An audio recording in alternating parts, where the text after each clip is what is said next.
Hello guys, this is your friend and we are back with a new fanfic. Which is what if Naruto was the heir of Whirlpool and got Harem Part 1. And if you enjoy this fanfic then please press the like button and subscribe to my channel for more fanfic like this. And now let's start the fanfic. A furious man stormed through the halls of one of the largest mansions in the Hidden Leaf village. That man was Hiashi Hyuga. Hiashi, like all Hyuga, took pride in being a member of the mighty Hyuga clan. As the head of the Leaf Village's most powerful and influential clan, he was a man that valued power, honor, strength, and prestige. Hiashi was a man that had been trained from childhood to control his emotions.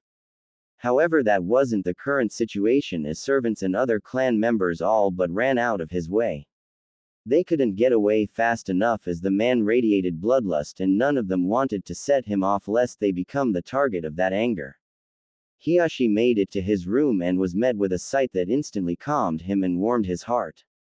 His wife Hana was sitting in a chair holding his newborn daughter Hanabi while his eldest daughter Hinata played with the infant's tiny hands and made funny noises for her. Hiashi couldn't help but smile at what he saw in front of him.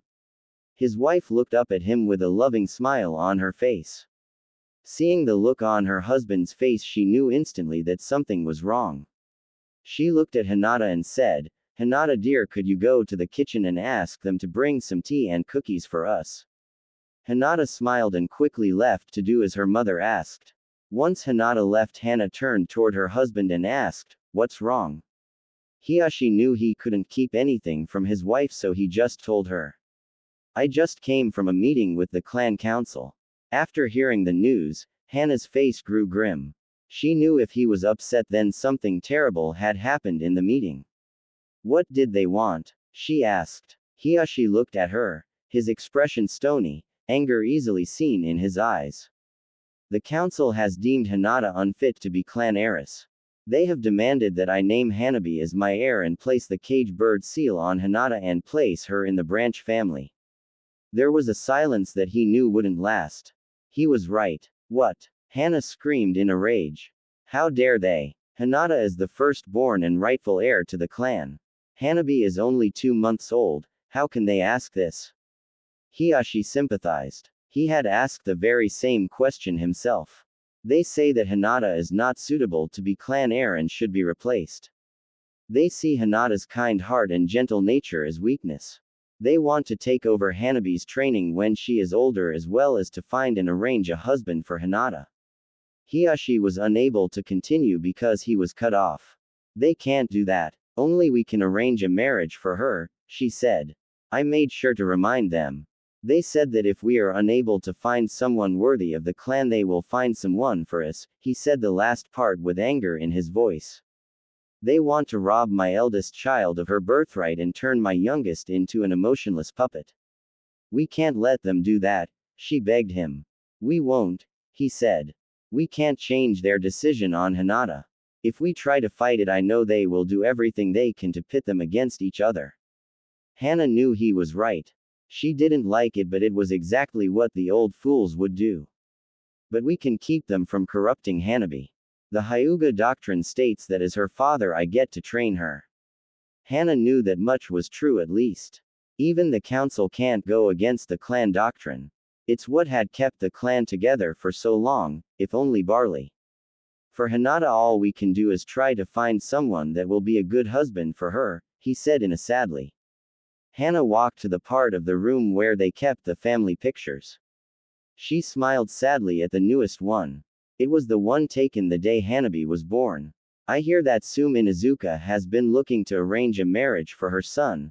I guess we could talk to her," he said, trying to see how he could help his daughter. Hana was not really paying attention. She was still looking at her family pictures. It was then that another picture drew her attention. It was the picture of her genin team.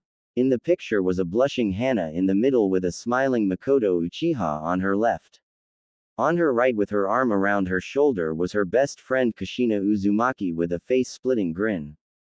Hana missed her friend dearly. When she died, Hana had been devastated. It was then, as she looked at the picture of her lost friend, that the idea hit her.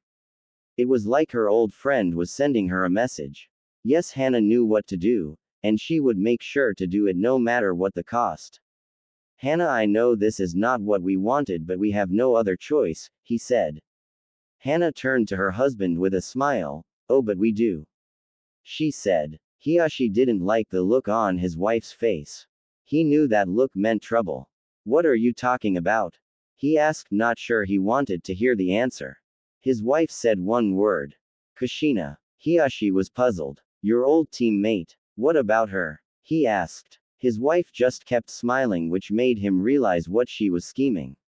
No, he said in disbelief. You can't possibly be thinking of. Yes, I can. For too long I have been kept from keeping my promise to Kushina, she said with determination in her voice. The Fire Council will never allow it. We tried to adopt him and they rejected us like everyone else who tried. Arranging a marriage with him will be impossible, he said. I have no intention of asking for their permission, she said. Hiyashi looked more confused than ever. But he's a civilian. That means that only the civilian council can make decisions on his welfare, he said, trying to reason with his wife. Not if he's taken back to his family, she said in a serious voice. Hiyashi's eyes went wide as he finally understood what she was really planning, and he felt the unfamiliar grasp of fear on his heart. We can't. It's treason. If the Hokage found out, he won't be able to do anything once the Uzumaki get involved. She snapped. You think they will be able to protect us from being executed for treason? They will probably declare war on the Leaf if they find out we lied to them. He snapped back at her. He knew the Hokage would not just let this go. The third had gone through a lot to keep the boy's heritage a secret. The only reason he and Hana knew was because Hana had been there to help her sensei with the delivery of Kushina's child. The Hokage had told them that they couldn't reveal the child's heritage because it would put him in danger from his father's enemies. He said that secrecy was the only way to keep the child safe and lied to the village and the boy's family by telling everyone that both mother and child died during labor. The only few who knew the truth were sworn to secrecy under the pain of death. They won't. I know Kushina's family. They will help us, we just have to be careful how we let them know, she said. Hiyashi was not so sure. He knew the Uzumaki clan's reputation for ill temper. Are you sure? What if they share Kushina's idea of kill first and ask questions if someone is lucky enough to be left alive? He asked. Hana couldn't help but smile sadly and turned back to the picture. No. Her father and brother are much more level-headed. I spent my summers from the academy with them, remember? I can explain things to the daimyo. It will work out. I know it, she said. Hiyashi thought about what his wife said. It could work, but it would be incredibly dangerous. I will get a squad of branch members to escort you, he began. No. We must do this in secret. I will go and I will only take Hinata with me, she said calmly. You can't. It would draw too much attention. And I will not let my wife and daughter go unprotected, he said, practiced authority in his tone. Hana saw her husband's point. Very well, but I will only take 2 escorts. Any more will make it difficult to travel unnoticed, and we can't let the Hokage know until the Uzumaki get involved. Hiyashi nodded. I will tell Ko and Hideki to be ready by morning. What do I tell the elders if they ask where you went? Hana thought for a second. Tell them I'm taking Hinata on vacation to Moon Country. They won't think anything of it, she said. Hiyashi knew she was right. The elders would just think she was spoiling Hinata. Very well then, everything will be ready for you in the morning, he said. With that he left to inform the guards to get ready for the trip. If everything worked out, the elders and the Council of Fire would be in for a big surprise. Well, that's the first chapter. It was a short intro to set up the beginning of the story. Please let me know what you think, what you like, don't like. I enjoy reviews and all feedback that will help the story become better than it is. Thanks to everyone for reading and look forward to see what you all think. Also, I would like to thank my friend JS for helping with the spelling, grammar. Hopefully the errors are down to a minimum. A drowsy Hinata blinked her eyes as she sat up in the large, comfortable bed. She rubbed her eyes with her tiny hands, trying to fully wake herself. As she did this, she quickly noticed the subtle swaying of the room, the distinct sound of wood creaking, and the smell of the salty air. It was a reminder that she was not in her room back home, but in the cabin she and her mother shared on the ship they had boarded. Hinata and her mother, along with their 2 guards, had traveled east until they had reached a port town at the edge of the Land of Fire. They have been traveling by ship for 3 days now. Her mother said today was the day they would reach their destination, the Land of Whirlpools. Hinata heard a knock on the door before someone came in. It was Ko, one of their guards. Hinata-sama, I see you're awake. Hana-sama is waiting on the top deck. You should get dressed. I will wait for you outside and escort you to her. Hinata thanked him before he stepped outside. Once she was dressed, Ko led Hinata topside. Hinata took a deep breath of the cold morning air. She could taste the saltiness of the sea in her mouth, and hear the waves crashing against the side of the ship. Hinata found her mother in the frontmost part of the ship. She was looking into the horizon pensively. Hinata walked up to her mother and grabbed her hand, letting Hana know she was there. Hana looked down at her daughter and gave her a warm smile. Good morning, honey. Did you sleep well? Yes, I did. Hinata looked out onto the ocean for a moment as her mother had been doing. She then turned back to her mother and asked, Mommy, we're going to Whirlpool country, right? Hana nodded to her. Yes, we are. It won't be long now, we're almost there. Hinata was happy to hear that. Being in a ship for so long with nothing to do was boring for a 5-year-old, they wouldn't let her do anything. Mommy, you have been to Whirlpool country before, haven't you? Yes, honey. My best friend since I was a child was Kushina Uzumaki. Kushina was the oldest child of the daimyo of the Land of Whirlpool. Because of this, she returned to Whirlpool country every summer that we were in the academy. I was always invited to come with her, and because the Uzumaki clan is such an important family, I was always allowed to come. Hinata thought that was very nice. She wondered if she would make a close friend like that when she started the academy in a few years. If your friend was the princess of Whirlpool, why was she in our village? Hana hesitated for a moment before she answered. As a member of the Uzumaki clan, there was a task that only she could perform for the village. For this task and to fulfill the alliance between our village and her country, she was chosen to come to our village. Her father only allowed it if she was allowed to return home to Whirlpool country for part of the year to continue her training as an Uzumaki. After we became friends, I came with her, so I have been to Whirlpool many times. Can you tell me about it? Sure, honey. Hana paused to think of what to tell her and noticed that her guards had subtly moved closer. She knew it was because they were curious too. Neither Ko nor Hideki had been to Whirlpool. The Land of Whirlpool is an island nation located between the Land of Fire and the Land of Water. It is smaller than any of the 5 great nations, smaller than Water Country even. Hana began to remember the many things she had learned of the country her dear friend war born in.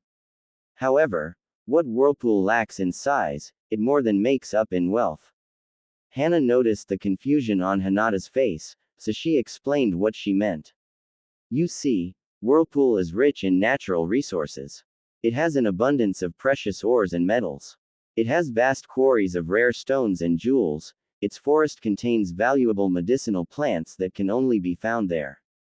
Those are the reasons that they are a country rich in resources. The other reason is the location of the country itself. Its location is of great strategic value. The location and how well the nation is managed is why Whirlpool is the premier trade and transport country in the continent. This statement brought nods of understatement from her guards. Everyone knew of Whirlpool's immense wealth and importance in the world's economy and trading industry. Hana-sama is correct. Nearly every country, large and small, depends heavily on trading for the stability of their economy. Whirlpool commands the most influence in trade, that gives their country political power, and wealth few lands can hope to match. Spoke Hideki. Hana nodded in agreement before she continued. Because of this, Whirlpool is one of the richest nations in the world. Hinata looked like she was about to interrupt her mother. Hana raised her hand, letting her know to wait. When Hana was sure Hinata understood, she continued. The power and wealth has also made Whirlpool country a target, to those who would take the wealth and resources of Whirlpool and make it their own. Long before the ninja villages were even founded, daimyos and warlords raised mighty armies for the sole purpose of conquering Whirlpool. All that tried have failed miserably. Hinata couldn't hold her curiosity any longer and asked her question. Does Whirlpool have their own ninja village? Hana smiled at her daughter's impatience. Well, no, Whirlpool does not have a formal ninja village like we have at home, but they do have ninja. This answer might have confused most 5-year-olds, but Hinata was Hyuga, as once she learned many things other children did not. Like the fact that not all ninja came from a ninja village. Whirlpool may not have many ninja, but it has one of the strongest militaries in the world. If it didn't, the country would have been conquered long ago. Hinata looked a little confused about that, so her mother elaborated. Most of Whirlpool's military is made up of samurai, they specialize in the art of the sword. The statement got little reaction from Hinata, she knew little about samurai. Hana noticed the disinterested looks from her guards. In many countries, especially in countries like our own where we have many ninja, samurai are uncommon. This unfortunately has led many, ninja in particular, to seriously underestimate the strength that a trained samurai can possess. Once again Hana saw a look pass between her guards. They have never met a samurai before, like many they believed that ninja are far superior to samurai. But mommy, ninja are stronger because we can use chakra, right? Asked Hinata. Actually Hinata, that is a very common belief among ninja. They believe that because ninja have the use of genjutsu and ninjutsu, that a samurai is of little threat to an elite ninja from a formal ninja village. Hideki got a smug look on his face. Ko, however, was beginning to think that his lady was going to say that would make them think otherwise. I don't want you to share this foolish belief, Hinata, so I will tell you about the samurai of Whirlpool. This got the focused attention of the 3 other Hyuga clan members. In Whirlpool, like in nations like the Land of Iron, the art of the sword has become a way of life. For many it has reached a nearly religious type of reverence. Hana could tell her guards, Hideki in particular, wanted to comment on that but knew better than to actually do it. She knew why too. For a Hyuga who prides himself in his taijutsu, the use of any weapon is seen as weakness. Whirlpool samurai serve not only as bodyguards to the royal family but as guardians to their entire country. For this reason the samurai of Whirlpool have been named the Guardian Corps. Hinata thought they had a cool name and wanted to know more about them. Are they strong? As strong as ninja? She asked. Like ninja, samurai in Whirlpool go through an academy.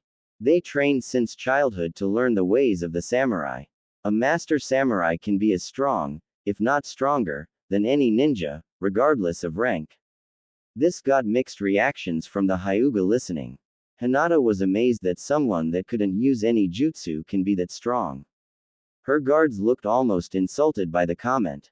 Wow, is it because the samurai are so strong that they don't have a ninja village? Asked Hinata. Yes, that is part of the reason. Whirlpool samurai are the strongest in the world. This gives Whirlpool enough military strength to not need a ninja village. There are other reasons why a ninja village is not needed, but I would rather show them to you. You just can't understand them until you see them with your own eyes. Now do you remember that I said that while Whirlpool may not have a ninja village they do have ninja, correct? Yes, I do, said Hinata with a nod. In fact the royal family, the family that my friend Kushina was born into, is a ninja clan. Can you tell me about them, please? Asked and exited Hinata. Yes, I will. The Uzumaki clan is an ancient, noble, and powerful ninja clan, one of the first clans to learn the ninja arts from the Sage of Six Paths himself. Ignoring the astounded looks her listeners had, Hana continued. Like other clans, our own included, the Uzumaki have areas of the ninja arts that they specialize in. They specialize in 2 arts in particular, and they have mastered these arts to a degree that is legendary. Hana wasn't exaggerating. The Uzumaki of Whirlpool are infamous throughout the elemental nations. One thought in particular was shared anywhere that they are well known. Never piss off an Uzumaki. The first of the Uzumaki style of fighting is not surprising. They specialize in kenjutsu, the ninja art of fighting with a sword. Hinata thought that made sense. After learning how respected the sword was in Whirlpool, it made sense that the ruling family would specialize in fighting with a sword. The Uzumaki clan practices the hidden Mitsurugi Ryu, Flying Heaven Honorable Sword style, also known as the Sonic Blade Sword style.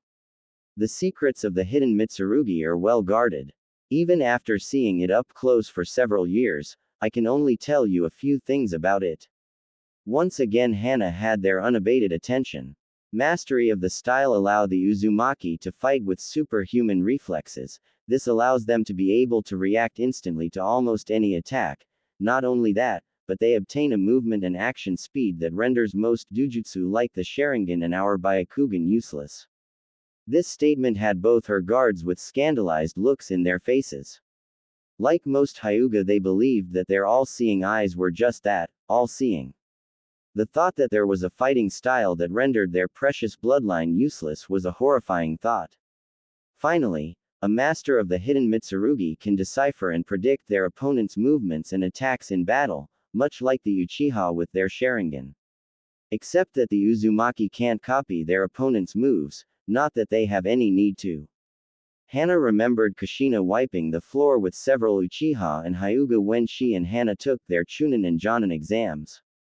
Kushina may not have been a hidden Mitsurugi prodigy like her younger brother, but her mastery of the style earned her the title of Konoha's Red Death.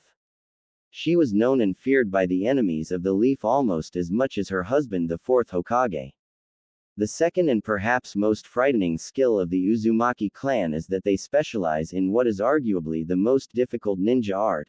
They specialize in fuinjutsu, the art of sealing. They have mastered it to a level of skill that none ever thought possible. Their skill in sealing is why the Uzumaki are feared by their enemies throughout the world. But mommy, can't everyone learn sealing? Well, yes they can. The basics are like any other ninja art, easy enough to learn. But unlike the other ninja arts, one can study fuinjutsu their whole life and never truly become a master. You see, Hinata, the art of fuinjutsu is like painting or sculpting or playing an instrument. You practically have to be born with the gift for it to ever become a true seal master. That is what's so scary about the Uzumaki. For generations they have been born natural seal masters, nearly all of them. The Uzumaki are able to master even the most complex types of sealing techniques. They can decipher, compose, alter, or even remove any type of seal. For the two Hyuga with a seal on their foreheads, thoughts of its possible removal couldn't help but pass by them. For one who grew up branded for a life of servitude, any thought of the possibility of freedom only occurred in their dreams. Hinata thought about what her mother said because it was her dream to one day unite her family.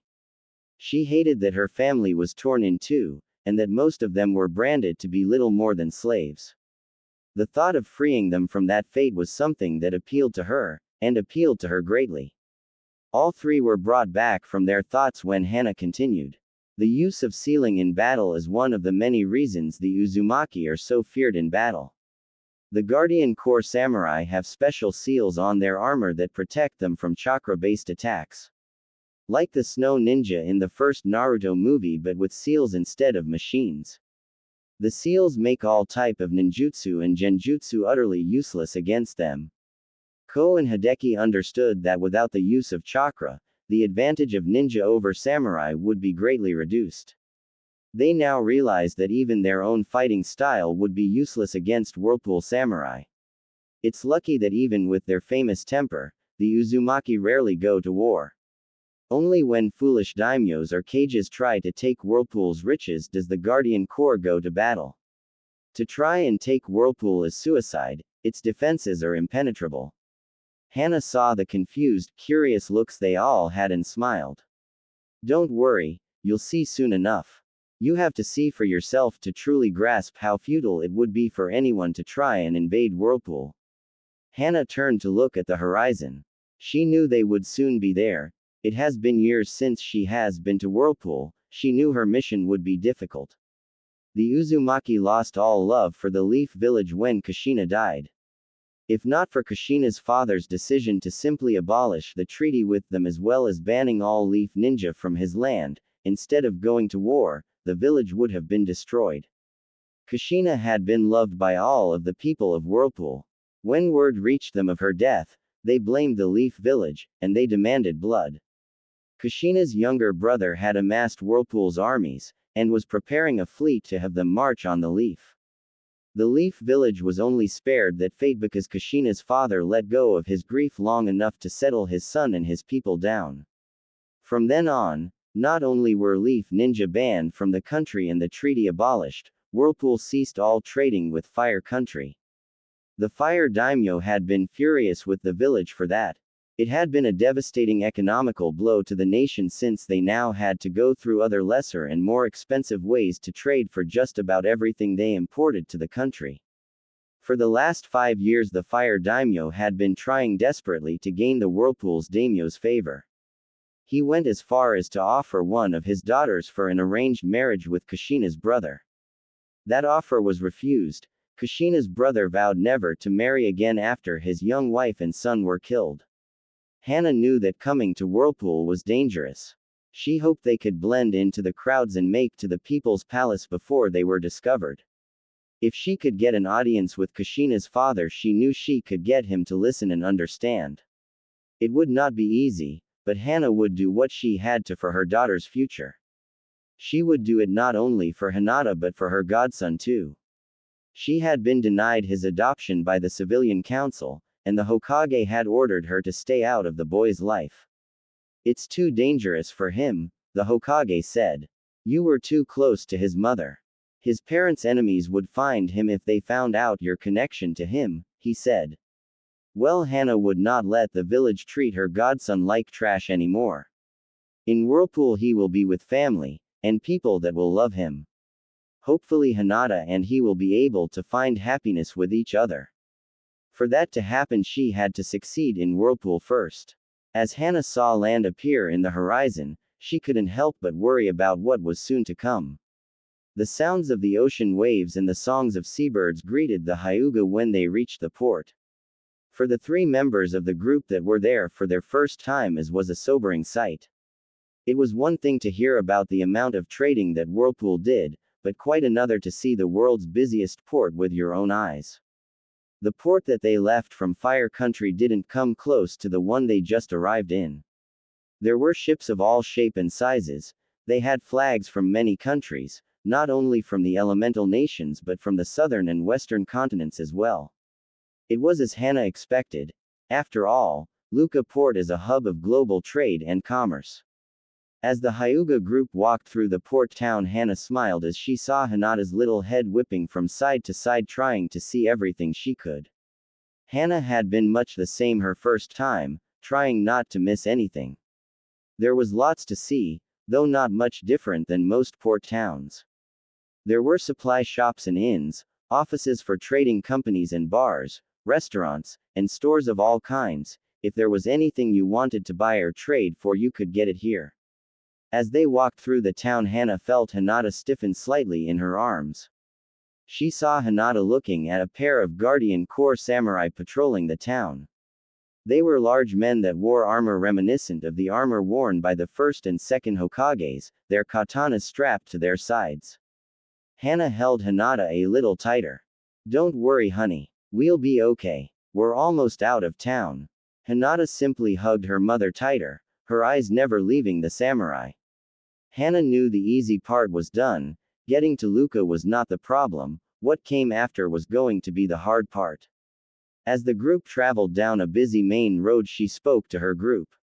Everyone, listen up, she said, getting their attention. We will soon be making our way into Whirlpool Country. This generated a few confused looks.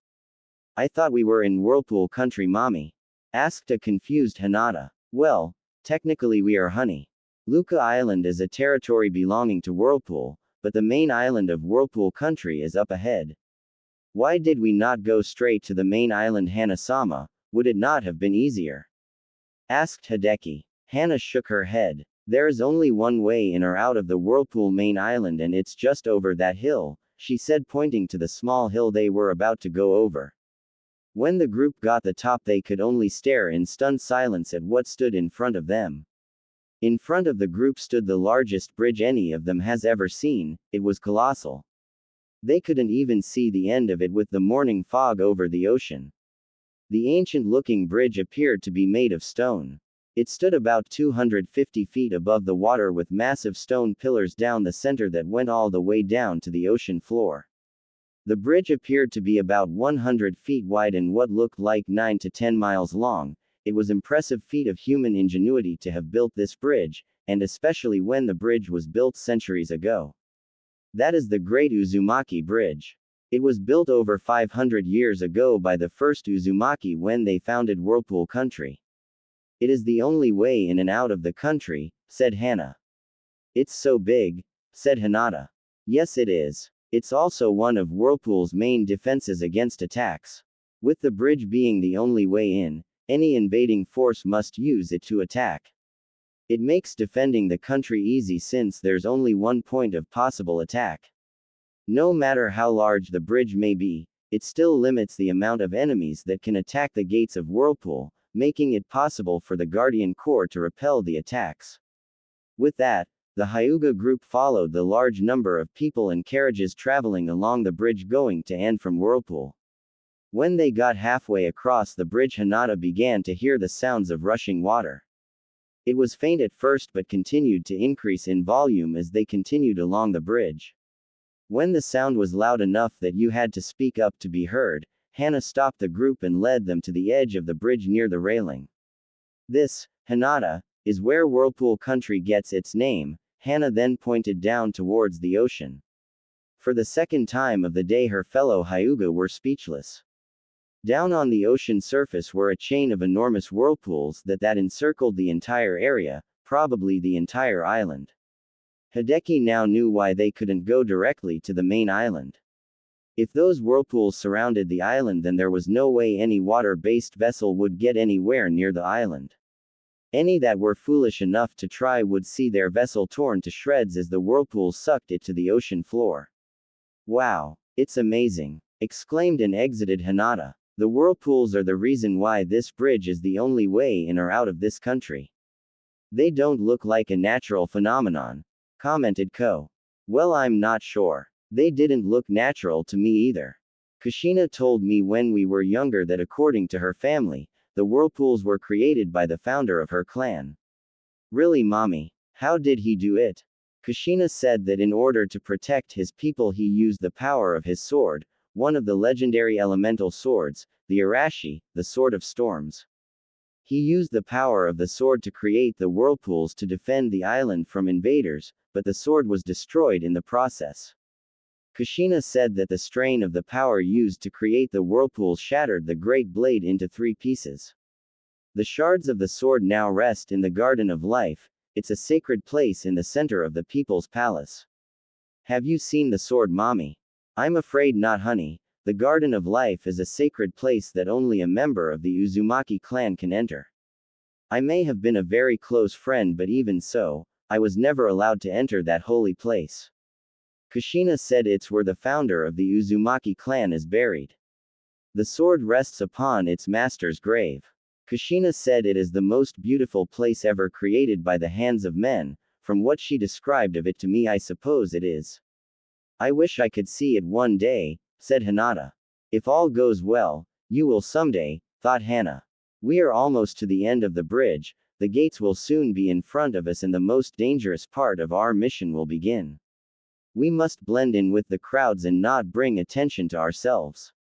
Under no circumstances are you to use chakra, not even for your Byakugan, am I clear? Why not, mommy? Because Hinata, the Guardian Corps have seals that detect any chakra use inside the walls of Whirlpool. It's imperative that we are not discovered until we reach the People's Palace. How will we get past the gate without being discovered? Asked Hideki. Because of the size of the gate and the amount of people that go through them every day, it's impossible to stop every person that passes through. If we go in with a large group of people, they won't look twice at us. Inside, however, there will be a large samurai presence. We need to be careful. We will need to travel fast and not do anything that will get us noticed. That's why we are not wearing our headbands. We wouldn't get 100 feet within Whirlpool with them on. As they traveled with a large group of merchants from Moon Country, the Hyuga group finally saw their destination. The large gates and the high walls of Whirlpool stood in front of them. The walls that surrounded the city were over 100 feet high with defense towers on either side of the gate. It was a very defendable position with archers walking along the walls and samurai guarding the gates. As they walked, some of the merchants in their group began to talk with each other. So those are the famed death gates of Whirlpool, huh? That's them all right. So why do they call them that anyway? Because death is all you'll find if you attack 'em, that's why. Oh, is that so? Don't you know? No army has ever set foot within those walls. They got the name during the First Great Shinobi War. From what I heard from my grandfather, the first Mizukage tried to attack Whirlpool while the Leaf was busy fighting the Cloud and Sand. I take it that it didn't go well. The merchant laughed before he continued. The Mist Ninja got slaughtered. They brought all their strength, nearly 4,000 ninja of all ranks. But because of this bridge, their numbers were no advantage. With the Guardian Corps outside the gates and the archers raining arrows down on them from the walls, they could do little else but get killed. Didn't the ninja use jutsu? Oh, I'm sure they tried. But the walls and the gates are covered in seals that protect them from just about any ninjutsu. After 4 days and heavy losses from both sides, the Whirlpool daimyo activated the powerful defense seals on the gates. My grandfather didn't know what they actually did, but it ended with every single Mist Ninja dead. Every single one. Surely there was some survivors. Nope. They were killed down to the last man. Damn. Got that right. As they passed the gate, Hinata noticed that each of the massive iron doors had half of what looked like the symbol that was in the leaf headbands and on the ninja vests. Mommy, why does that symbol look like the one in our villager? Asked Hinata in a whisper. Because when our village was founded, it was with the help of the Uzumaki. We wear it as a sign of respect and of our alliance with Whirlpool, even if that alliance has not existed for 5 years. As the group left the gate plaza, they got their first real look at the city. Like everything else about Whirlpool so far, what they saw was greatly unexpected. Before them was a city larger than any other they had even heard of. The city was larger than the Fire or even the Earth country's capital, which was famous for its size. From their vantage point, they could tell that several leaf villages would fit within the borders of this single city. Welcome to Iandril, royal city of Whirlpool. I have never heard of such a large city, said Hideki.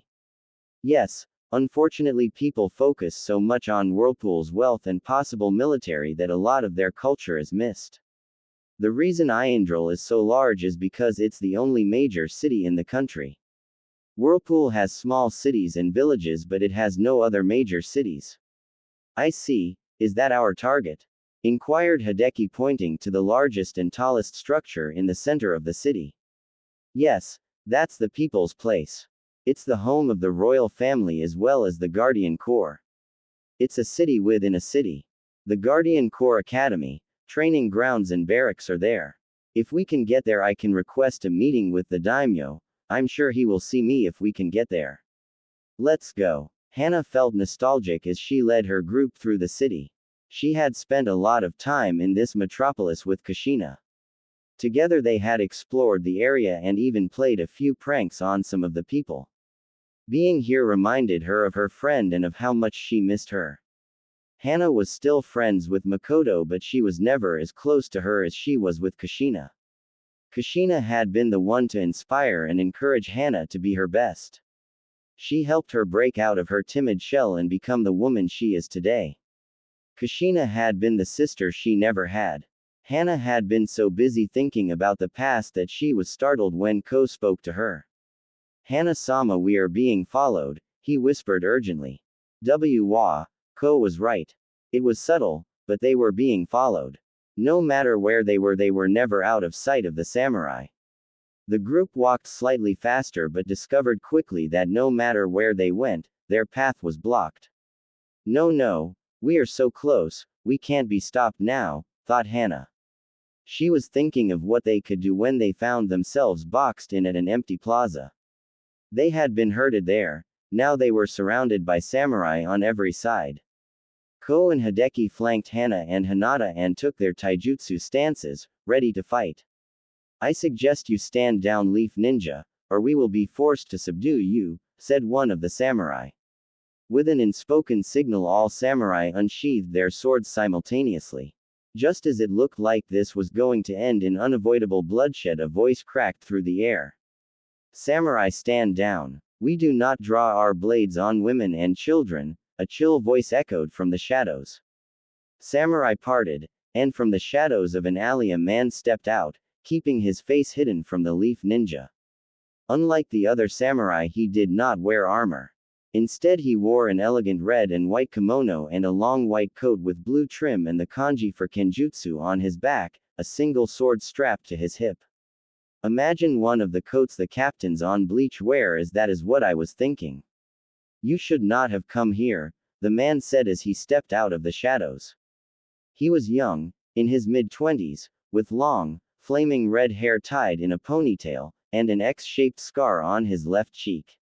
His aura of power that was intimidating, but more truly frightening, was the raptor-like gaze from his piercing violet-colored eyes. Those were the same color eyes that Kushina had also shared. This was Kushina's younger brother, Kenshin Uzumaki, High Commander of the Guardian Corps, only his father outranked him. One of the samurai stepped forward and spoke. Kenshin-sama, we caught these Leaf Ninja trying to sneak into the city. Yes, though I cannot imagine why they would even try, especially someone that knows our city so well. Hana knew that this would be the only chance she got. I came to speak to your father. My father has neither the need nor desire to speak to a Leaf Ninja. You came here for nothing. You don't understand. No, he said forcefully. It is you who doesn't understand. You are no longer welcome in this country. Be thankful that I don't use your trespassing as an excuse to attack your miserable village. Only because you have a child with you and what you once meant to my sister will you be allowed to leave in one piece. He then turned to the samurai that had spoken earlier and said, escort them to the port and make sure they are on the next ship out of here. I will not suffer their presence in our land.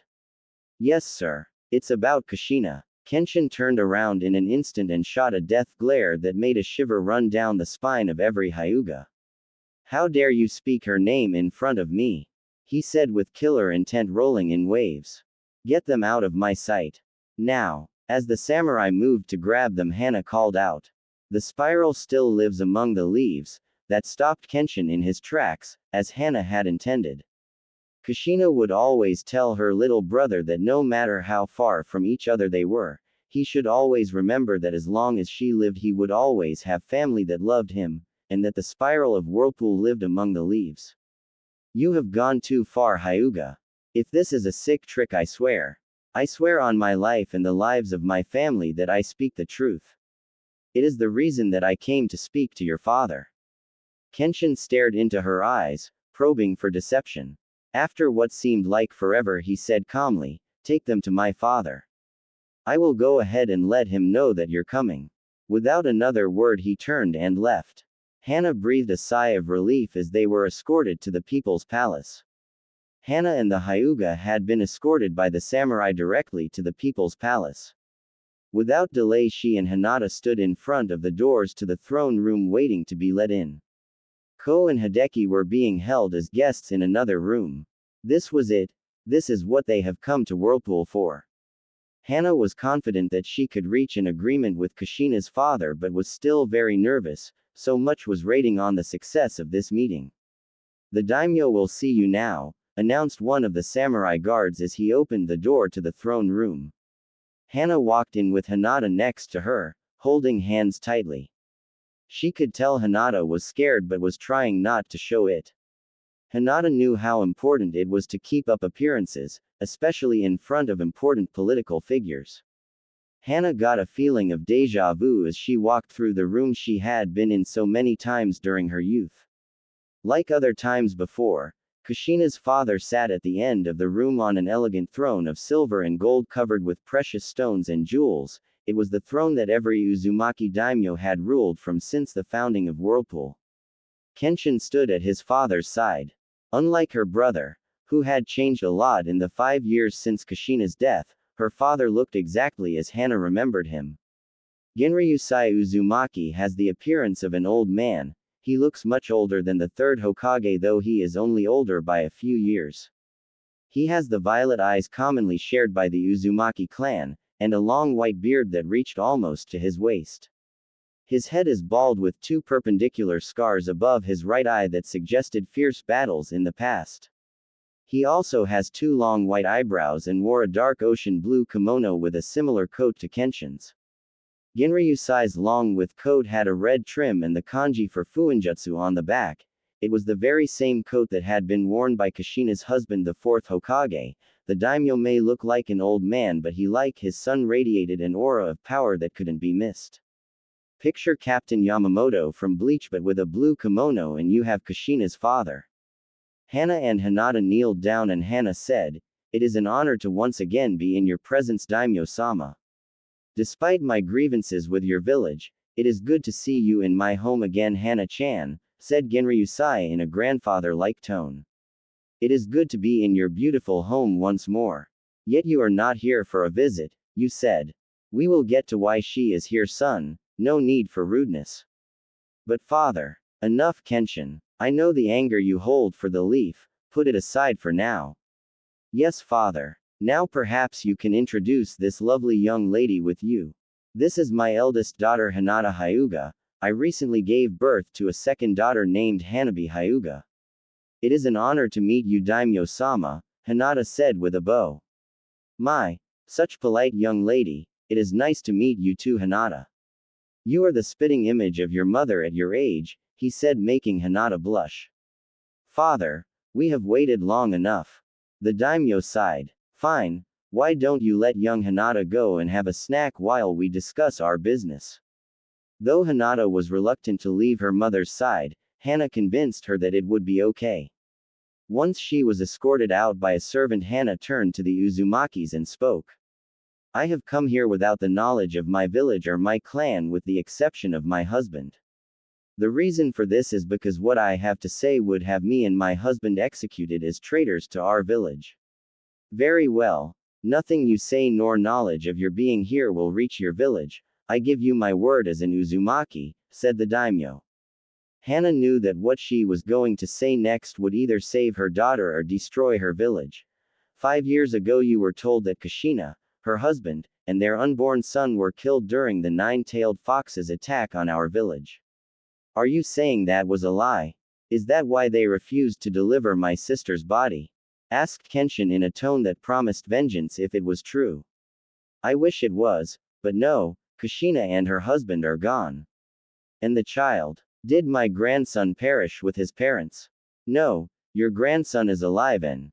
"What? Why weren't we told? How dare you?" "Quiet, Kenshin," said the daimyo in an imperial tone, his grandfatherly attitude long gone and now replaced by a steeled mask of controlled emotions. "Let her finish. I don't know why you were not told, but we were told that the child's heritage must be kept secret until he is old enough to protect himself from his parents' enemies. The few who know of the child's parents have been told to keep it a secret under penalty of death." "So the child is in your care then?" asked Genryusai. Hana hesitated before she said, "No." "Then which clan took charge of him?" "None. The Hokage forbade any of the clans from fostering him." "Then where has my grandson been raised for the last 5 years?" "He has been at one of the village's civilian orphanages." "What?" screamed Kenshin, but he was cut off by the massive wave of bloodlust that radiated from his father. "Are you telling me that your village all but kidnapped my grandson from us, just so he could be left to rot in an orphanage like a commoner? My grandson, my beloved daughter's son, a prince of Whirlpool, in an orphanage?" spat Genryusai, his powerful frame shaking in rage. "And you didn't do anything about it? You who were to be his godmother, you who Kushina considered a sister in all but blood, my sister would curse you from her grave if she knew you have betrayed her so." Let her speak, son, because what she has to say will determine not only her own fate, but that of her village. Now tell us, what reason could Sarutobi have to lie to us? Why would he risk the destruction of his village to keep my grandson hidden from us? I believe the reason he was kept from you was because in his last act, his father Minato sealed the nine-tailed fox within his own son. I believe that the Hokage knew you would demand custody of the child, and for some unknown reason he refused to lose him. Some unknown reason. It's obvious that he plans on turning my sister's son into a weapon like the other villages do with their own Jinchuriki. If that's the case, then the Leaf Village will burn for this treason, said Genryusai. Please, I beg you not to punish the village for the mistakes of our leaders. With all its faults, Kushina still loved the village with all her heart. She died to protect its people. To turn around and destroy it would be an insult to her sacrifice. You expect us to do nothing? Asked Kenshin incredulously. No, I also want my godson out of that horrid place. And I have a way to do it without bloodshed, she said, pulling out a sealing scroll. I have here a betrothal contract signed by myself and my husband, as well as by Kushina and Minato. My husband and I have never been able to make its existence known because of the Hokage.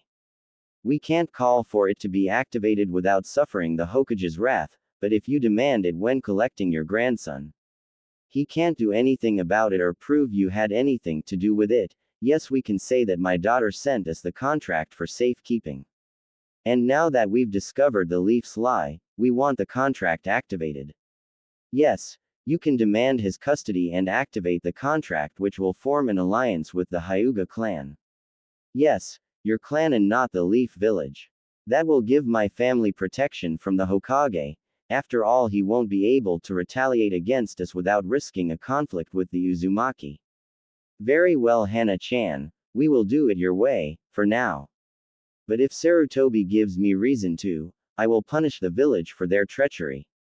Hana knew that with the Uzumaki it was as good as it was going to get. She agreed and began to tell them her plan. When she was finished and was leaving to get Hinata, Genryusai spoke to her. Hana, what is my grandson's name? His name is Naruto, Naruto Uzumaki. Naruto Uzumaki, a fine name indeed. Had been 3 weeks since Hana and her group had returned to the Leaf Village, and neither her clan nor the Hokage had any idea of what was coming. Hana was sitting in the garden of the Hyuga compound with little Hanabi in her arms while she watched as Hinata played with the flowers. Without Hana ever noticing, a figure seemed to materialize from the shadows of the wall behind her. An emotionless voice spoke to her. It begins today. Hana whirled around, activating her Byakugan. She tried to find the source of the voice, but the person had vanished. She knew what the person meant. It was why she was holding Hanabi closer than before. She knew the future of her family will soon be decided. Hana was confident her plan will work, but there was no way to be certain. It was out of her hands now. She had done all she could. All that remained was to wait and see what the future will bring. Hiruzen Sarutobi, third Hokage of the village hidden in the leaves, was sitting in his desk after finishing today's unusually small amount of paperwork. He was reading a small orange book written by his student without a care in the world, thinking his day couldn't get any better. Too bad fate was a real bitch. As Sarutobi was enjoying his favorite piece of literature, a loud knock sounded on the door and his little orange book vanished so fast that if you had blinked, you would have missed it. Yes, come in, he said as he assumed his Hokage pose. I thought I said that I was doing important business and was not to be bothered, irritated as his assistant came in. Lord Hokage, one of the Anbu you sent to the border patrols is requesting to see you. He said. It's urgent, sir. With a defeated sigh, the Hokage said, fine, let him in. Soon after that, the Anbu in question was kneeling in front of the Hokage. Lord Hokage, I have urgent news that you need to hear. As Sarutobi lit his pipe, he said, very well, report. My lord, as my team and I were performing a routine border patrol, we heard talk of a large fleet being spotted of the coast of Fire Country. The information didn't seem very reliable, but my team and I checked it out anyway. As we patrolled the coast near the land of waves, we did in fact spot a large fleet of ships anchored just off our coast. The Anbu hesitated, as if almost afraid to continue. We saw a large number of samurai mobilizing and preparing to march, so they were preparing to march towards the eastern road, which means their only possible target. As the Leaf Village, did you see who they belong to? And how many samurai are we talking about? How long till they reach the village? Sarutobi asked. In his heart he knew the answers but wanted to make absolutely sure. With a slight hint of fear the Anbu answered the Hokage. The samurai bear the crest of Whirlpool. I don't have exact numbers but I would say they are 2,000 strong at least, maybe more. Unopposed they will be here in 2 days. Sarutobi calmly say his pipe down, I see. Contact every member of the council, tell them we have an emergency meeting. Sir, one last thing, the Batosai himself is leading them. I saw him with my own eyes, sir. Go. Now. The Anbu left immediately in a swirl of leaves. The Hokage snapped his fingers and a young-looking Anbu wearing a crow mask appeared in front of him. You called Lord Hokage? He asked in a monotone voice. Itachi, find the boy and take him to my home. You are to remain there until I say otherwise. Let no one see you, let no one anywhere near him until I get there. Do you understand your mission? Yes, Lord Hokage. Without waiting for anything else, Itachi left. Sarutobi took one last look at the photo of the fourth Hokage before he left to go to the council room. In the Hyuga compound, Hiashi walked into his room where Hana sat looking at their sleeping children. The Hokage just called for an emergency meeting, he stated. I see, she said without looking at him. Don't worry, my love, we are ready, he spoke to her in a reassuring tone. But what if something goes wrong? She asked as she turned to him, fear evident in her eyes. Nothing will go wrong. Our family will be safe, I will make sure of it, he said in a tone that left no room for argument. I must go, I will speak with you when I return. Hana could only nod to her husband as he left for the meeting. She could not help but worry. This was her plan, if something wrong happened it would be her fault. She knew it was for the best, but that didn't make it any less nerve-wracking. The Hokage sat in the council room watching as the last of the clan heads and members of the civilian council arrived for the meeting. He waited until everyone was seated before finally addressing them. I have called you all here today to tell you that an army of samurai has landed on our eastern coast and it appears to be ready to march against us. If left unopposed, it will be here in 2 days at the earliest. That statement alone was enough to fill the room with screams, yells and arguments. The Hokage let them go on for a few seconds before he yelling, enough. Be quiet. It was imperative that everyone shut up to hear what he had to say next. Once everyone did shut up, one of the Hokage's advisors, Danzo Shimura, spoke up. Where are they from? And how many of them are there? They are about 2,000 strong, and they bear the crest of Whirlpool, said the Hokage, knowing the reaction it would cause. Sure enough, he had to settle them down again before one of the clan heads spoke up. The daimyo of Whirlpool has been content for 5 years with only cutting ties with our village. What reason would cause him to attack us now? Asked Shibi Aburame, head of the bug-using Aburame clan. Before the Hokage could answer, one of the members of the civilian council interrupted him. What does it matter the reason? And why are we not just sending our ninja to simply crush these invaders? They're just lowly samurai, our ninja should have no problem dealing with them. Every clan head, as well as many of the older members of the civilian council, stared at him while asking themselves if he really was that stupid. By the look on the fool's face, he obviously was. Finally, it was Inochi Yamanaka, head of the Yamanaka clan, that answered his stupid question. The reason may not matter to you, fool, but it matters to those of us who have to go out there and die to protect idiots like you. Inochi's longtime friend Shikaku Nara, head of the Nara clan, also helped explain. And the reason we don't just send our ninja after them is because we don't have the manpower to face them in open battle. They would outnumber us and outpower us as well, he said in a bored tone as he rested his head on the table. He may have looked like he was trying to sleep, but his mind was racing, trying to come up with possible reasons for this. He was also trying to think of ways his home would be able to come out of this alive. But they're just samurai. You're ninja, can't you just shoot some jutsu at them or something? The same fool asked. Sarutobi already had enough of this idiot whose name escaped him at the moment. No, we can't. These are not ordinary samurai we are dealing with, they are not the sword-wielding thugs that call themselves samurai here. This is the Guardian Corps we are dealing with. They are the elite of Whirlpool and not to be underestimated, said the third. Several of the younger civilians still looked confused, so Shibi explained further. The Guardian Corps is specially trained to battle against shinobi. They have armor that prevents us from using most ninjutsu or genjutsu against them. With samurai specializing in close combat, it is not logical to rush into battle them unprepared, with only taijutsu, he said in a cool and calm voice. With the civilian fools quieted, the Hokage continued. It has also been reported that the Batosai himself is leading them. As Sarutobi expected, this news made the blood drain from the face of every ninja in the room. They all knew how powerful that man was. Others apparently didn't know, hence the next stupid question from a pink-haired woman. Tsuyuki Haruno didn't know who they were talking about or why he was a big deal. Who is this Batosai? I never heard of him. And what does it matter if he's leading them? I'm sure someone like Hokage-sama or Uchiha-sama can take care of him, she said, looking at both men with a clueless smile on her face. While Fugaku Uchiha, head of the Uchiha clan and leader of the ninja police, just ignored the useless woman, the Hokage just shook his head in disbelief at the woman's stupidity.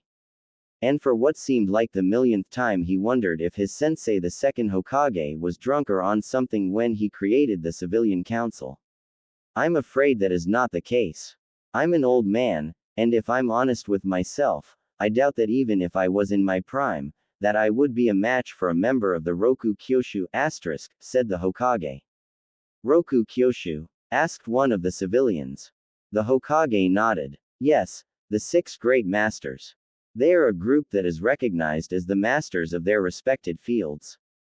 Each of them wears coats of the masters as proof of their power. What do you mean by that, Lord Hokage? Asked another civilian. There are 6 coats that are said to have been made by the Sage of 6 Paths himself. He presented these coats to his original 6 disciples, each who specialized in one of the 6 great ninja arts: ninjutsu, genjutsu, taijutsu, kenjutsu, senjutsu, and fuinjutsu. Since the creation of the ninja arts, these coats have been passed down from master to master. There are only 2 ways for the coat and title of master to be passed down, either by the current master of a field to willingly pass the title, or by someone stronger killing the current master and claiming the coat by force. The seriousness of the situation finally sank in for most of the civilians in the room.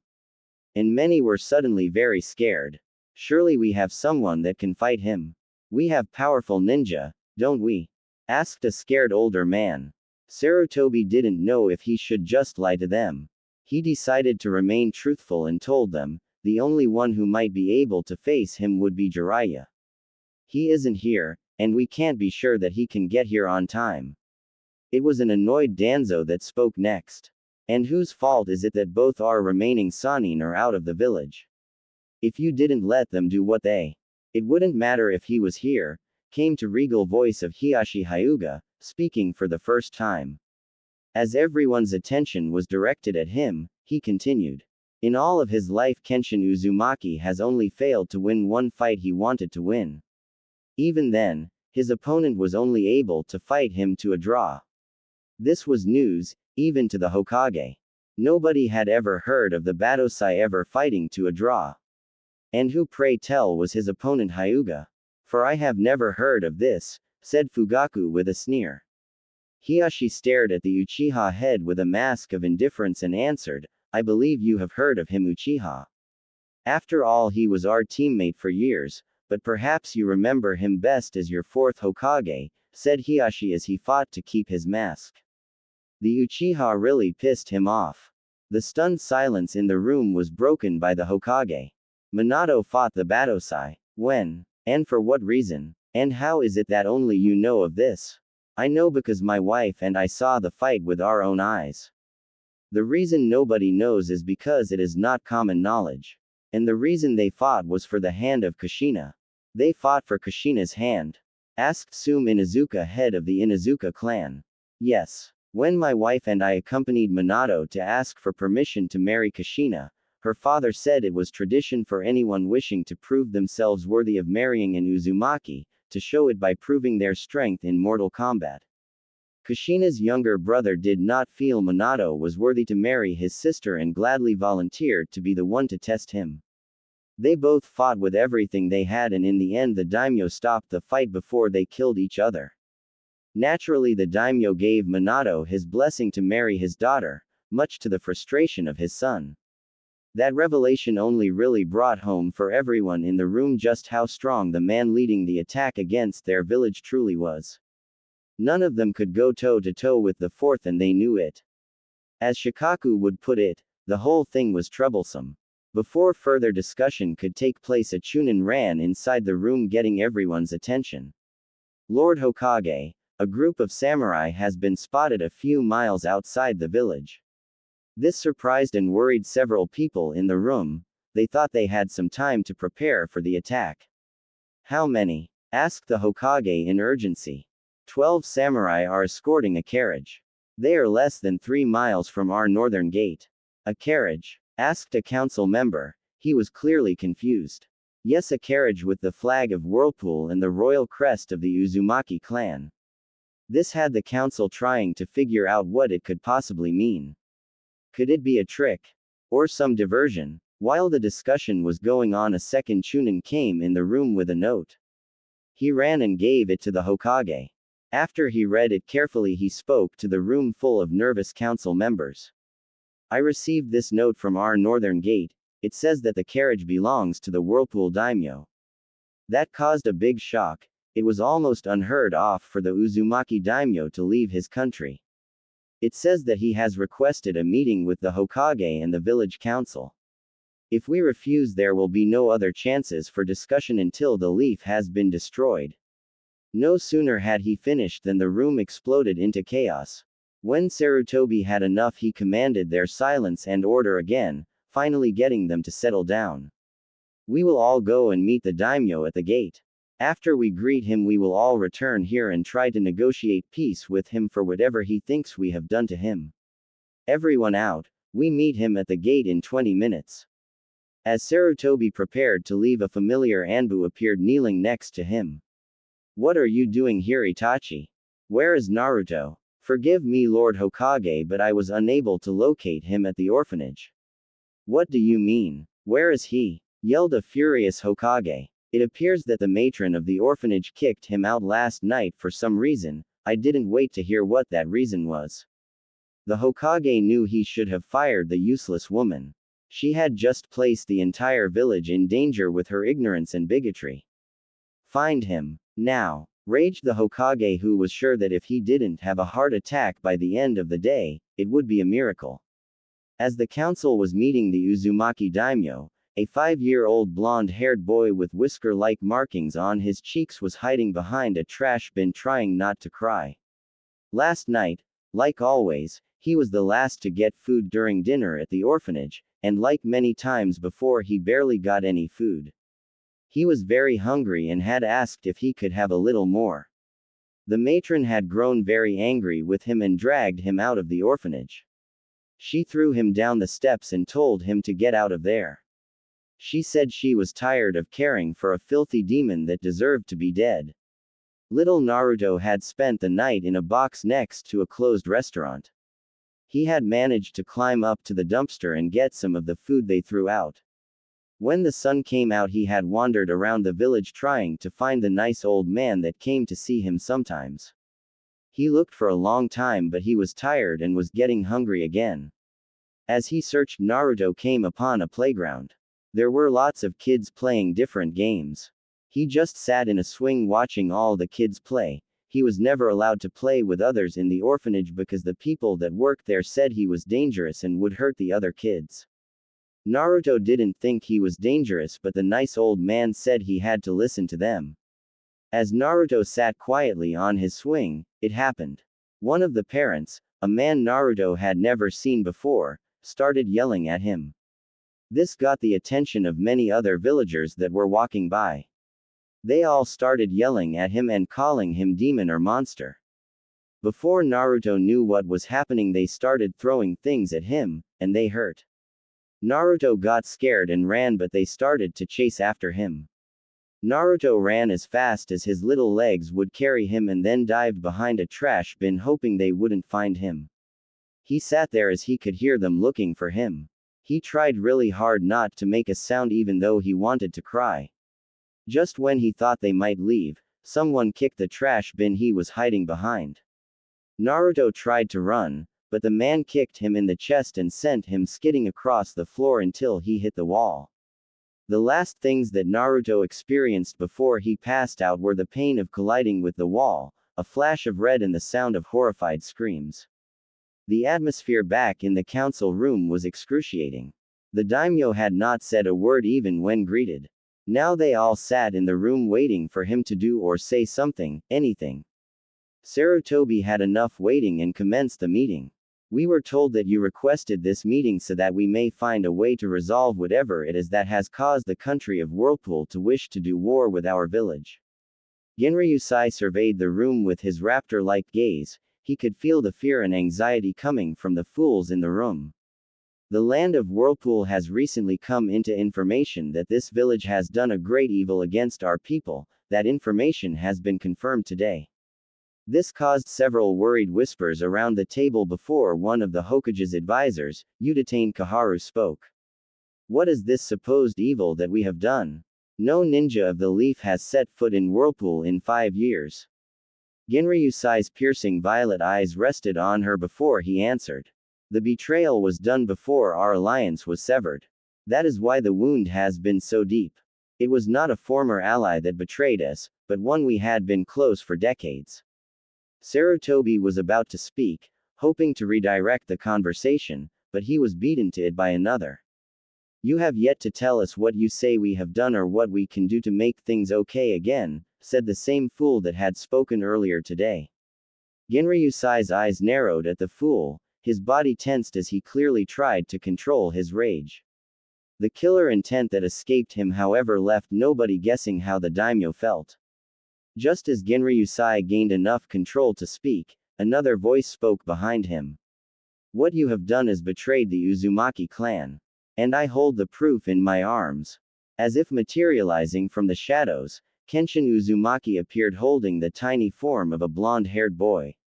Sarutobi felt his heart stop when he saw the Batosai appear holding Naruto in his arms. He couldn't believe how bad things were right now. The Uzumaki apparently knew they had been lied to and now wanted revenge. He would be lucky if he could save his village from war now. This day just couldn't get any worse. Oh, how wrong he was. No sooner than Sarutobi had the thought, things get worse. What the hell is that demon doing here? Yelled the civilian idiot. Sarutobi thought he really needed to find out his name so he could punish the idiot later for the grief he's causing him right now. Unfortunately, this was followed by similar yells from the rest of the civilians. If Sarutobi ever found out who told them, Danzo, that Naruto was the vessel of the fox, he would make sure to spend a moth with Anko and Ibiki. The shouting was silenced by the wave of massive killer intent that was released from the combined effort of both Uzumaki. It was like nothing anyone in the room had ever felt before. Several civilians fell unconscious from the strain within seconds. Several of the clan heads were also having trouble staying conscious. If anyone ever calls my grandson that vile name again, I will personally remove their head from their body. Am I clear? Roared Genryusai, shaking with rage as he visibly placed his hand at the sword on his hip. Slowly the pressure was released, much to the pleasure of the members of the Leaf.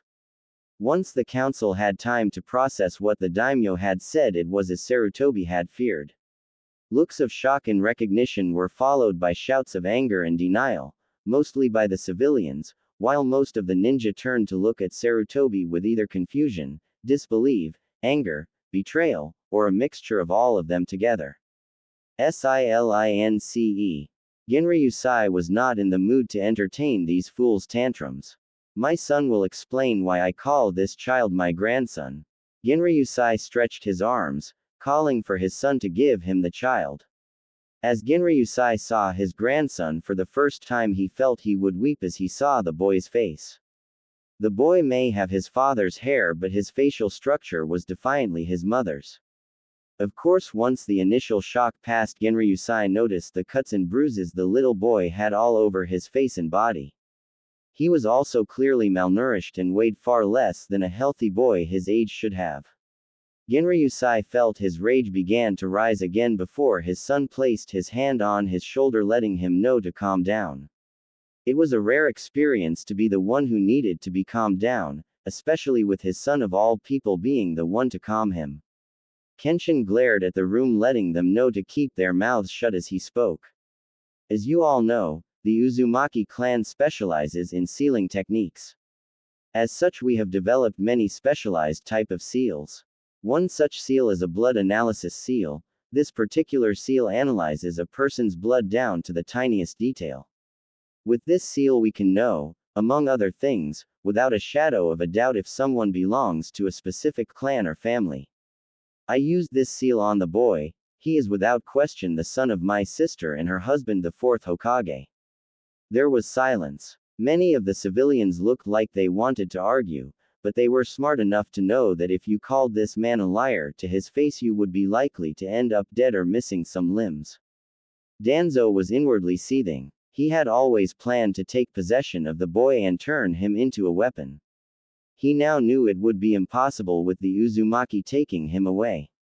He had to figure a way to keep the fox boy in the village. If what you say is true, I can assure you that it was not made known to the council, he said, deliberately looking at the Hokage. Had it been known to us, he would have been treated as his proper station dictated. As the last heir of the Namikaze clan and the son of the fourth Hokage. Danzo mentally smirked. He knew that the only way to keep the boy in the village was if he was accepted as the son of the fourth. It was the only way the stupid civilians would want the boy here, and the only way the ninja of this village would fight to make sure it happened. The fourth Hokage was loved by all shinobi and nearly worshipped by the civilians. Yes, Danzo needed the boy to be recognized as the fourth son for his plan to work. Sarutobi knew that Danzo was up to something but had to follow his lead anyway. I kept the knowledge of Naruto's parents a secret for his own safety. Minato and Kushina made many powerful enemies, enemies that would have come after him in an attempt to get revenge on his parents by killing him. The village was too weak after the losses suffered from the attack of the fox. The only way to keep Naruto safe was to keep his identity as the last Namikaze a secret. Genryusai sent a death glare at the Hokage. My grandson would have been perfectly safe behind the walls of Iandral. You had right to keep him from us. I am sorry. I made a promise to Minato that I would make sure his son would be safe. Sarutobi felt older than ever as he realized that he had not done a very good job of watching over Naruto. I know I have made mistakes. I have tried to do my best, but I'm far from perfect. All that I can say is I am sorry for the mistakes I made, but I did what I thought was best at the time. It was a glaring Kenshin that answered Sarutobi. Your mistakes will cost you dearly. Look at how I found my nephew, he spat out, pointing to Naruto, who was covered in cuts, bruises and dirt. I found him being attacked by a mob of your people. He's only 5 for Kami's sakes. Sarutobi's face paled at hearing that. Several of the ninja council looked pissed while Danzo was seething at the civilians' stupidity. It would be nearly impossible to get the Uzumaki to leave the boy here now. The Hokage tried to reassure the Uzumaki. I can you that those responsible will pay for their actions. They already have, and they paid with their worthless lives, said Kenshin in an icy tone. This statement drew gasps of shock and looks of fear from many council members. The Hokage didn't know what to feel. He was furious at his people that would attack a child, but was greatly saddened by the loss of life of these misguided people. YUK killed them.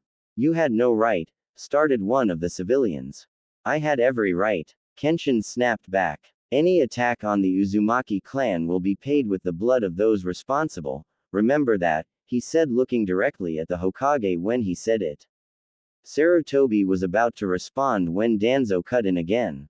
While the incident is an unfortunate one, I believe it's best that we place it behind us. And I can give you my word that the council will make sure that the young Namikaze heir has 24 hours Anbu watch from now on. Before Kenshin could respond to the bandaged man, his father spoke. I can you that your Anbu won't be necessary, as my grandson won't ever set foot in this village again. Danzo, however, was not deterred. He is the son of the 4th Hokage and heir to the Namikaze clan. He belongs to this village. He belongs to this village. Raged Genryusai as he stood from his seat, a vengeful aura almost visible around him. Kenshin very noticeably placed his right hand on the hilt of his sword as he glared at the council. Sarutobi couldn't believe how poorly this was going. At this rate a fight was going to break out, and he didn't have delusions that they would win that conflict. Perhaps eventually his ninja might be able to wear down the Uzumaki. He had some powerful Jonin after all, but the damage 2 members of the Roku Kyoshu would inflict on the village would be devastating. With their samurai on the way, Sarutobi knew he had to prevent a fight with the Uzumaki. Please forgive Danzo for his foolish mistake. He obviously misspoke and meant that Naruto belonged in this village. After all, it's what his parents wanted. They both wanted their son to be a ninja of this village. Or would you really deny your daughter's and her husband's last wish? Asked Sarutobi. While Danzo was pissed that Sarutobi made him look like an idiot, he had to give him some credit. Playing at the Uzumaki's honor was smart. No way would they deny the last wishes of Kushina go unfulfilled. I'm afraid that at this moment I have no choice but to ignore my daughter's wishes, said Genryusai. I do not trust your village with the safety of my grandson. Damn this stubborn fool, thought Danzo. Then he had an idea and went for it. You don't have a choice. International law states that the father's clan has the higher claim to the child. Now that it is known he is the son of our greatest and most beloved leader, this village will fight for him if necessary. Both Uzumaki mentally smirked at this. This was exactly what they wanted to happen. If it's a call for war that the Leaf wants, Whirlpool will be happy to answer. For 5 years I have held my people back, but no longer. My army will lay waste to this village, that I guarantee all of you, said Genryusai with such conviction that left little doubt to any in the room that it would happen. Please, pleaded the Hokage. I'm sure none of us wants to start a war over this. I'm sure we can find some way to compromise. There will be no compromise, Sarutobi. My grandson will not live in this village any longer. And you're ready to start a conflict that will destroy both our lands over this. The Guardian Corps may be strong, but you can't fight all of Fire Country with 2,000 men no matter how skilled they are, argued the Hokage. Danzo saw an opportunity and joined Sarutobi. That's right, the Fire Lord will not stand to have an invading army on his land. You would not only fight the Leaf Ninja but the Samurai Legions of Fire Country as well, and they alone outnumber you over 10 to 1. The Leaf would also have the aid of our ninja allies. The Sand, Star, and Waterfall villages would be on our side, said Sarutobi, hoping this would deter a conflict that would cost thousands of lives. Genryusai began to stroke his beard with one hand as if contemplating what they had said before he answered them. Yes, it would be a rather costly endeavor for us if things were as you said they are. He then smirked at them, sending a shiver down their spine. It's a good thing that things are most certainly not the way you say they are. Of cour, Danzo began. No, they're not, interrupted Genryusai. The help you could get from the minor ninja villages would be insignificant if you got any help at all. And while the Sand Village could be a problem, they have had a hard time recuperating from the last war. The Case Cage would not risk losing the major provider of goods to his village over you wanting to steal my grandson. No, I don't think you will have their aid at all. Danzo growled, mainly because the old fool was probably right in his assessment of the situation. The Fire Daimyo would still not let your samurai simply. He was cut off as Genryusai simply started to chuckle. Have none of you wondered why I came to you from the northern road to your village? This was met by blank looks of confusion until someone said, troublesome. Everyone in the room turned to look at the head of the Nara clan. It has been bothering me since we were told. Now I realize why you were coming from the north when your army was coming from the east. You were coming from paying a visit to the fire daimyo, weren't you? Genryusai's smirk grew larger at that. As usual, the intellect of the Nara clan is impressive. Yes, I did pay a visit to my old friend the Fire Lord. He was overjoyed to have me in his home and received me with a massive feast in my honor. And imagine his surprise when I told him the reason for my visit. He was naturally appalled that a village that his country hosted had done such treachery as to basically kidnap a member of the Whirlpool royal family. But we didn't know, whined one of the civilians. It matters little to me or to your daimyo, responded Genryusai. He even offered to come here himself at the head of his army to make sure my grandson was returned to me. The fire daimyo knows well what damage I can do militantly, economically, and politically. He won't side with you in this. Of course, my promising to resume our trade with Fire Country if he gave me his support in this also helped, he said with a smirk on his face. Let's face it, your village is at an all-time low. You haven't recuperated from the Fox's attack and the short war with the Cloud Village that shortly followed it. If there was a war between our nations, your village would not survive. The council members and the Hokage lowered their heads in defeat. They knew the daimyo was right. They were about to lose the son of their greatest hero forever, and it was entirely their own fault. Just as all seemed lost, a voice got everyone's attention. Perhaps there is no need for conflict. It was the voice of Hiashi Hyuga that said this. I don't know if you are aware, but both I and my wife, Hana Hyuga, were rather close to Minato and your daughter Kushina. Genryusai smiled, knowing the plan was going perfectly. Yes, how is Hana-chan? I have missed her dearly since the last time she came to Whirlpool, said Genryusai using his grandfather-like voice, which actually had some people thinking it was creepy the way he quickly changed attitudes. She is doing well, thank you. She is at home with my newborn daughter, but it was actually my eldest daughter that I wished to speak to you about. Genryusai frowned, pretending to be upset.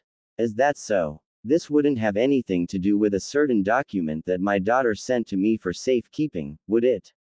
This had everyone's attention just as Hiashi and the Uzumaki had planned. It would. But I will leave it for you to decide. I will tell you this. It would have made your daughter very happy if you agree to it. I know my wife would be thrilled if you did. Forgive me, Hyuga-sama, Uzumaki-sama, but what are you talking about? Asked Tsuyuki Haruno. Genryusai looked at the pink-haired woman and answered. We are talking about a betrothal contract that was made between my grandson and Hiashi's eldest daughter and signed by my daughter and her husband. This caused an excitement to all Leaf members. Here was a chance of keeping the fourth son in the village. I supposed I would be willing to consider it, said the daimyo as he stroked his beard. Under certain conditions, of course, he said. What conditions would those be? Asked Hiashi. First and most important, the contract was for your daughter to join the Namikaze clan. That will be impossible as I intend to make my grandson my heir. If you agree to this, you must agree that your daughter will join the Uzumaki clan. Before Hiashi could answer, Danzo interrupted. He is the son of the fourth Hokage. He is by birthright the heir on the Namikaze clan.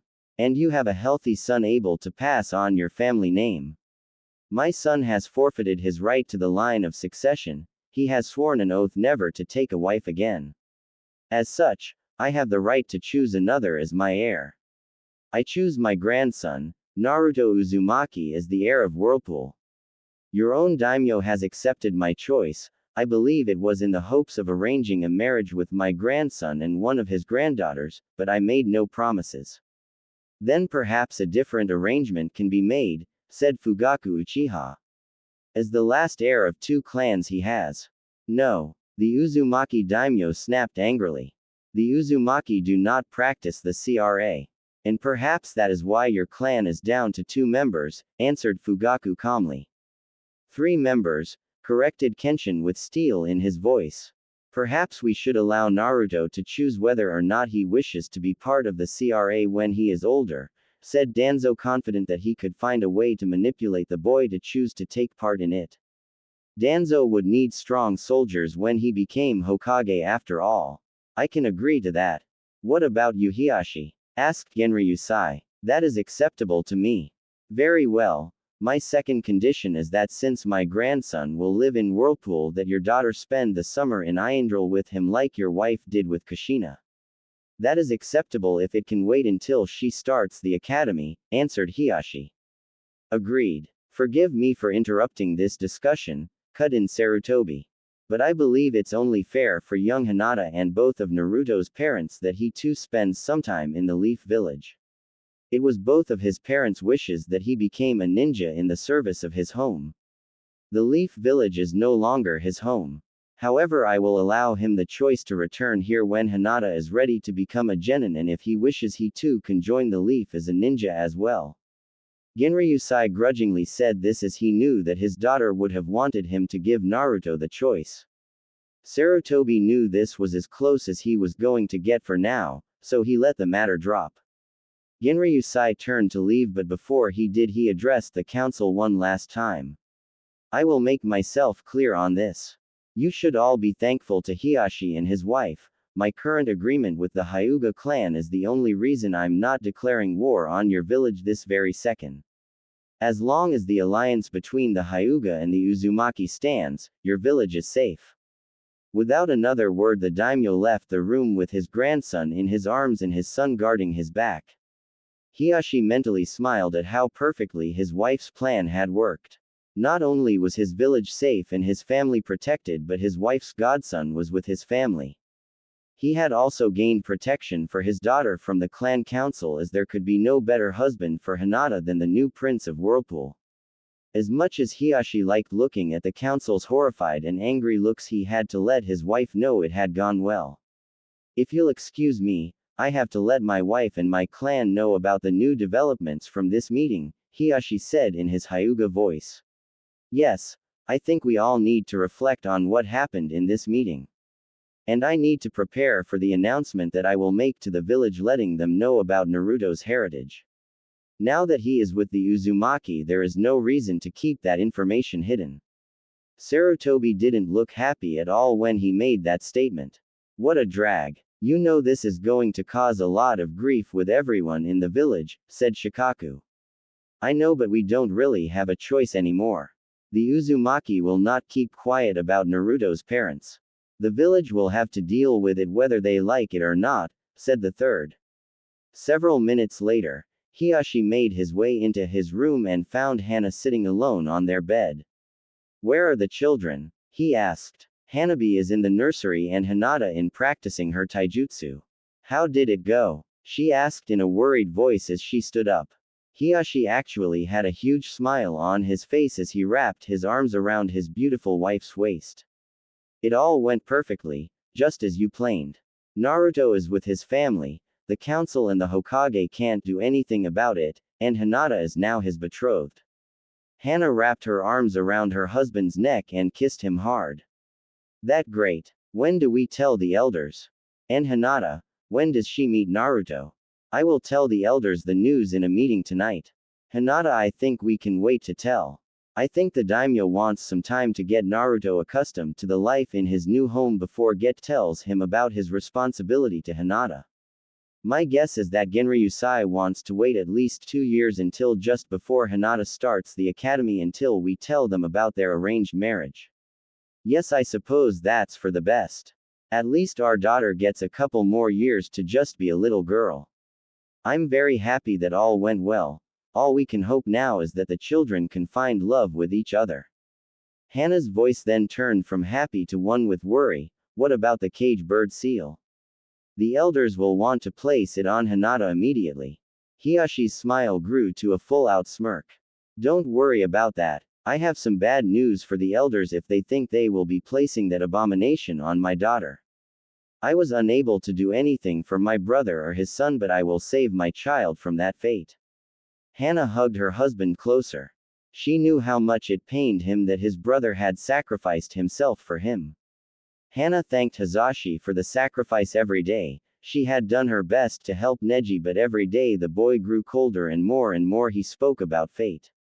Hana would have to try harder to help her nephew, not only for him but for her husband as well. Only the future would tell what fate had waiting for everyone. Hana would just have to wait and see. The idea for the 6 great masters belongs to Toshimazawa from his story Naruto, Batosai of Konoha. So that's it for this chapter. I know some of you were expecting to have me do the 3rd Hokage as an evil bastard. And I was really tempted to do it too, but I just couldn't do it. I don't think the guy had it in him to be evil. I think he was an old man that honestly tried to do what he thought was best for the village. Unfortunately, what was best for the village ended up being the worst possible thing for Naruto, at least so for my story. Next chapter, Naruto will finally meet his family and will reach his new home. I plan on spending a few chapters on Naruto's growing up and training in Whirlpool, so it will be a sometime before we see him return to the Leaf Village. He will meet Hinata and spend time with her before his return to the Leaf, so no worries, you won't have to wait too long before they meet. Anyway, please review and let me know your thoughts and ideas. Anything I can do to make the story better is always welcome and considered. For those of you waiting for my Kami's gift story, I'm working on it and will have it out as soon as I can. I would like to thank my friend JS for his help with the spelling grammar. Your help and ideas have made the story that much better. Lord Rawl Master